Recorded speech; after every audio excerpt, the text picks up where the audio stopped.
Evokes many emotions in people. It's a derogatory racial remark that has divided people for many years. And a Jefferson County high school teacher has now received the longest suspension on record for calling a student the N-word.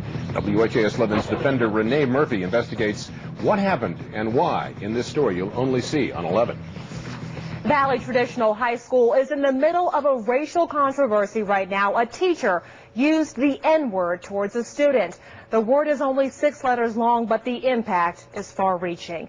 And we do want to warn you that some of the language in this story is strong, and it may offend you, it may offend some other people.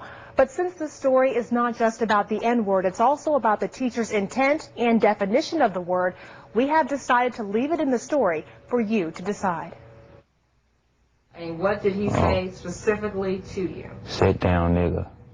Keyshawn Chambers is a freshman at Valley High School, a Boy Scout, a football player, a member of the ROTC, an honor roll student. He was hanging around his teacher's classroom door in December. The teacher told him to sit down, and the teacher says that Keyshawn used the N-word first. And I just kind of was stunned a second. Well, then get away from the door, nigga. And I repeated the same insult because that's sort of what I've been trained to do. The school district says that is not what they trained English teacher Paul Dawson to do. He tried to say I said it, and I didn't say it, and no one else in the class knows that I said it because I didn't.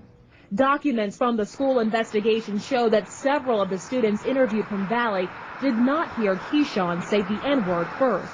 Dawson says that students use the slang version of the N-word at Valley High School all the time. He says N-I-G-G-E-R is a racial slur, but says that students use N-I-G-G-A as often as they'd say dude or hey man. And Dawson says as much as he does not like the word, he still used the slang version to feel more comfortable with black students. Why is this word used so frequently?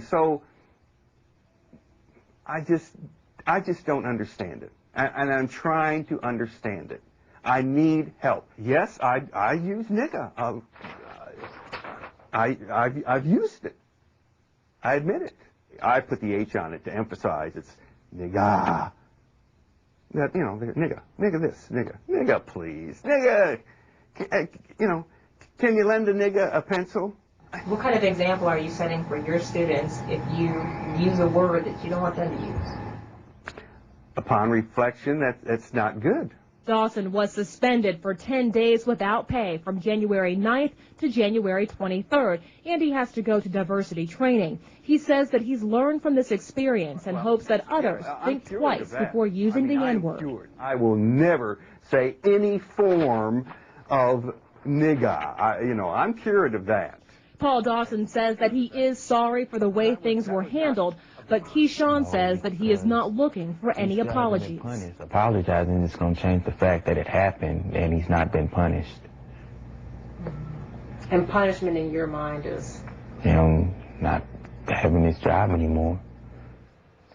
Paul Dawson says that he wants there to be a steadfast policy in Jefferson County Public Schools against people using the N-word. Right now, when it is brought up, it's dealt with on a case-by-case basis with the district. And we should mention that Keyshawn is still in Paul Dawson's classroom. Dawson has been with the district for 20 years, and Keyshawn is still in that classroom because Dawson is an honors English teacher. There are very few honors English classes, so he is still with him. Well, now he was suspended for a while, but is he back teaching? He is back teaching now, and he still does have his job. But this is not the first time that Paul Dawson has been suspended from Jefferson County Public Schools. Coming up at 5:30, we'll tell you what happened before. We'll tell you about his plan to appeal the suspension and why the district says that he should keep his job. Thank you very much. I'm sure we haven't heard